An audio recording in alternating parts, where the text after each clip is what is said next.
Oh, the Polish American Journal. Are you Polish? Not by blood. I like to think I am. My wife is Polish. Cecil. Josephine. My mom's side of the family is Polish. Oh, yeah. Well, you look a little Polish, except for this little piece of peanut butter.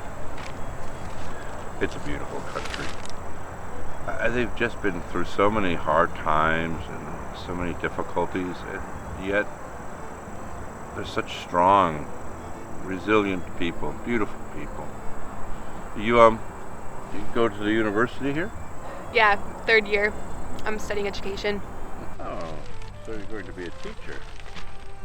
I think so. Honestly, I'm swamped with work most of the time, and on top of it, I need to figure out my life and just keep moving forward. Well, don't move forward too fast. You'll miss out on the moments. Yeah, well, I want to if the moment's stressful. Well, if you speed through every stressful moment, your life will be over in a flash.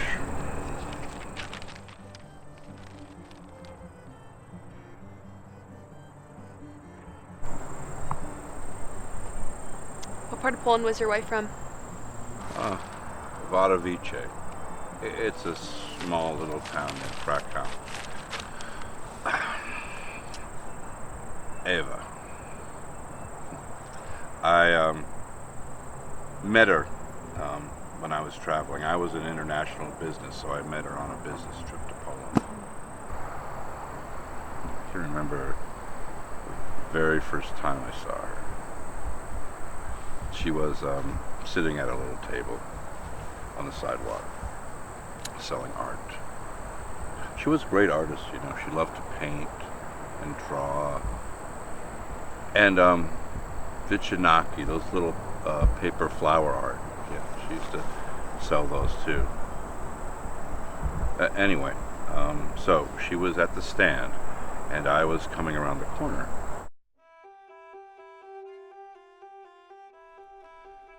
I hadn't noticed her while I was walking, but my briefcase opened and things flew everywhere. She must have just sat there watching me, frantically chasing around all the flying papers and rolling pens for about 5 minutes.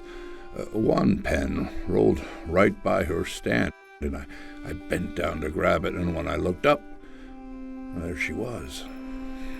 Her art was beautiful, but not as beautiful as her. She spoke English very well. I always hoped, though, that things sort of got lost in the translation, because I was always making a fool out of myself and never knowing when to shut up. And by some grace of God, she let me take her out before I went back to America. When I went back to the States, we wrote each other often. I was able to visit more on business. I loved reading her letters. It helped her learn English, too. A few times I tried to write to her in Polish, but it never worked out very well. When I'd get a letter in the mail, though, it was like she was right there with me. We got married 2 years later. That was 1965, and Poland was still under communist rule then. She wanted to come to America, but it wasn't easy for her to get a passport. But she saw America as a land of opportunity. She loved Poland, but she had an adventurous heart. So I bought a house and decorated it with all of her art. We were so happy.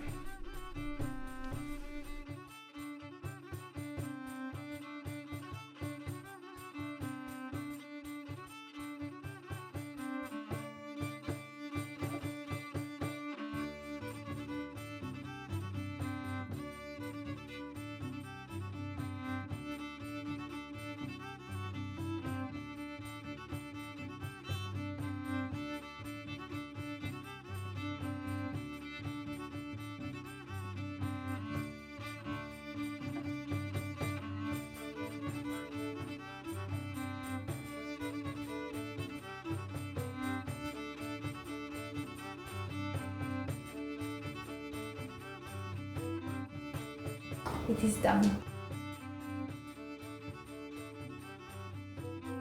Do you like it? I love it.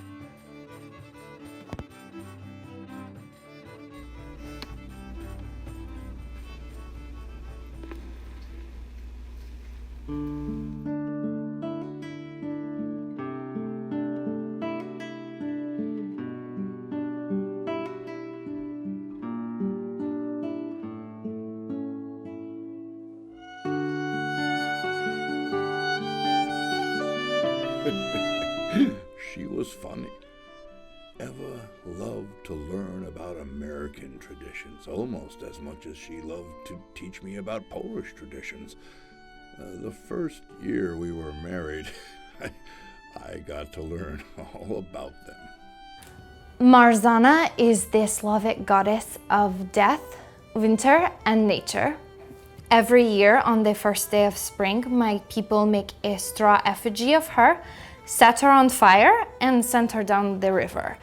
It is to chase off winter and to encourage good spring nature. However, you cannot touch her while she is still in the water, or your hand will wither, and you can't look back when leaving the river, or you will bring illness upon your family.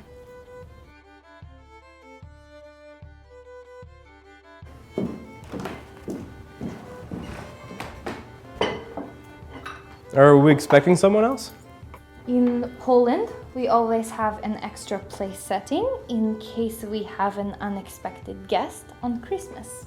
Hospitality is very important to us, and we cannot leave anybody alone or hungry on Christmas. So, an extra place.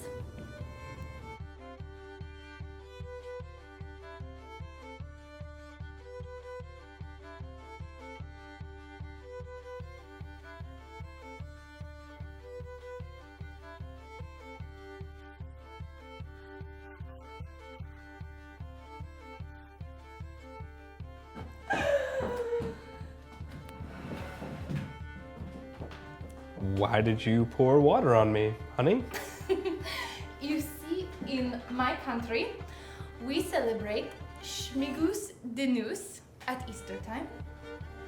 Oh, It is where you pour water on someone's head as a sign of baptism and the arrival of spring. And it's just fun. fun. Well, it wasn't a fairy tale. It was better. We loved each other. We had fun, had adventures, but we also fought and struggled at times. I could be an ass, and she was Polish, so she was stubborn as hell. But when we fought, we weren't fighting each other. We were fighting a problem that was always coming between us, and we fought it together, and we were stronger for it. We would get stressed. We'd have bad days, but at the end of it all, we stuck together because we were a team. Do you have any children?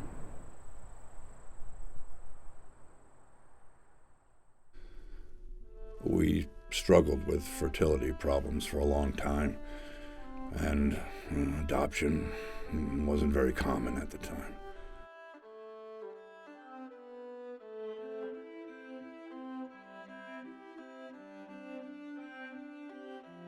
Once we finally did conceive, we had a miscarriage at 19 weeks. It was a girl, and we named her Olivia. But even though I didn't get to raise her, I still feel like a father. And just because she wasn't born doesn't mean she wasn't real.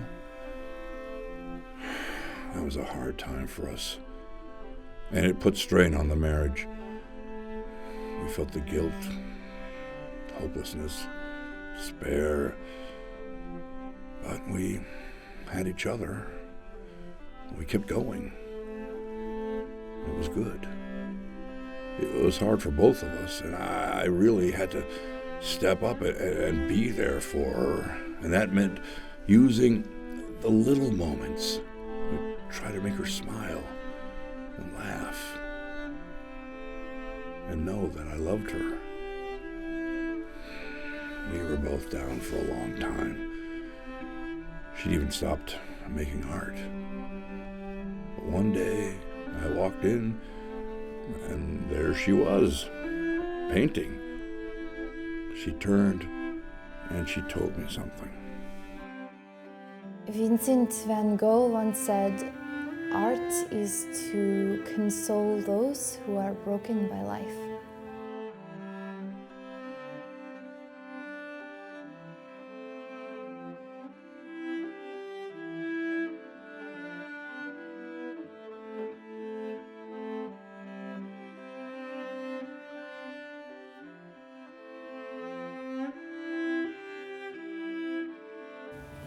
I know I keep all these old things and they pile up, but I find a jar here, some ribbon there, and I think I could make something of that someday. Maybe it's a silly way to think, but I always think of the word piekno, Polish for beauty. Isn't life much more exciting when you find the beauty in small, hidden places? And we entered into each other's world, and life became full of color. I'd really thought about things like that since I was a kid. I mean, I know I had more of an active imagination back then, but everybody does, right? I don't even really remember what it was like. Well, think of it this way. Close your eyes and imagine a place that you used to go to as a child. A place that you really loved. Think of how it looked. The sounds you could hear. You're a child again. And now, aside from the reality of the world around you, what do you see?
That's how Eva thought all the time. She let her imagination become part of her reality. She shaped her own way of seeing the world. Together we realized how easy it was to find beauty everywhere, if you looked. Art is everywhere. In a sense, everybody can be an artist. You don't have to be particularly creative or have an overactive imagination. That's just how Eva and I were. And that's a way that we found small, good things in life. But there's no formula to it. Everyone can find those things in their own way. Notice those things around you that bring your senses to life. A good meal, a great song, laughter, kindness.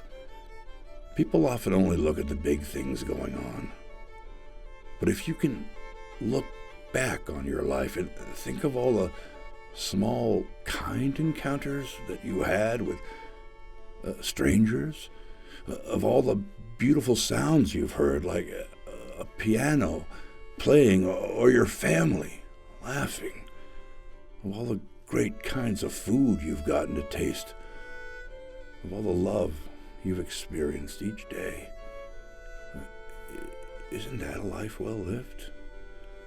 A culmination of a lot of small good things can make a great life. Isn't it more exciting to go through life when you can find these little secret hidden places of beauty? Even though she's not with me anymore, I still feel Eva with me every time I experience beauty in this world. Beauty is everywhere. Just have to remember how to see it.